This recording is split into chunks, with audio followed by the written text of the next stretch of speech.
So, hello guys, Happy New Year po sa lahat. So, ngayon po, ayan, nagbiyahe po kami, papunta po ng probinsya. Sa unang biyahe po namin to. Ayan, kasama yung partner ko, tsaka mga anak ko po. Papunta kami sa family ng partner ko.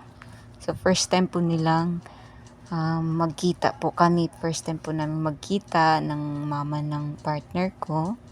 So, sa mga anak ko din, ang importante sa mga anak ko, makilala nila yung lola nila, tsaka lolo, tsaka mga kapatid. So, ayan guys. Guys, dun kami magbabagong taon guys. Ayan ang bunsoy ko, ayan. Katingin po. So, nag-aantay po kaming mapuno po yung bus. So, ayan, sobrang lakas po ng ulan. Dito lang po yan sa Metro Manila, pero ayan po, ang bugoy. Nakaano pa yung paa. So, ayan guys, gabi na kami nakarating. So, ayan po pala yung sa mall po iyan, sa Robinson, sa Pampanga. Ayan po. So, alas 7 na po kaming nakarating doon. So, inaantok na ang bugoy namin. So, medyo po malayo pero okay lang. At least makarating. So, thankful po. Dahil at least nakilala na po nila sa mama po ng partner ko, yung mga apo nila. So, happy na po ako yun. So, pasensya na guys. Medyo nahirapan magsalita ng Tagalog. So, ayan guys. Medyo kinakabahan ako.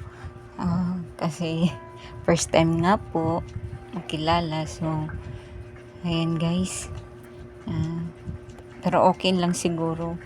Bahala na kung ano mangyari. Charot. So, ayan guys. So, nanonood kami ng TV. Ayan. Ganda ng pinanood namin. So, hindi ka mabuboring kapag nasa biyahe ka kasi may TV po sila, yung bus. So kapag naiinip ka, manonood ka na lang.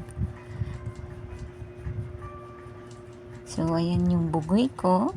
Lagi siyang nakatingin sa bintana. See? Madaming umiilaw. So, na akong masabi guys. So, ayan guys. So, thank you for watching pala guys. And please subscribe to my YouTube channel. Ayan nga pala guys. So, nakarating na po kami. So, ayan. Lumabas kami. Nanonood kami ng paputok sa labas.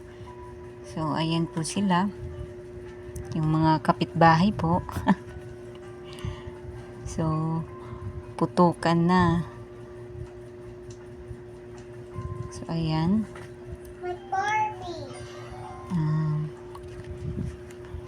So, parang katulad lang din po sa amin, sa probinsya. May ganito din, yung mga paputok. So, may mga motor na may ingay. So, ayan na guys, yung fireworks na. Maganda po.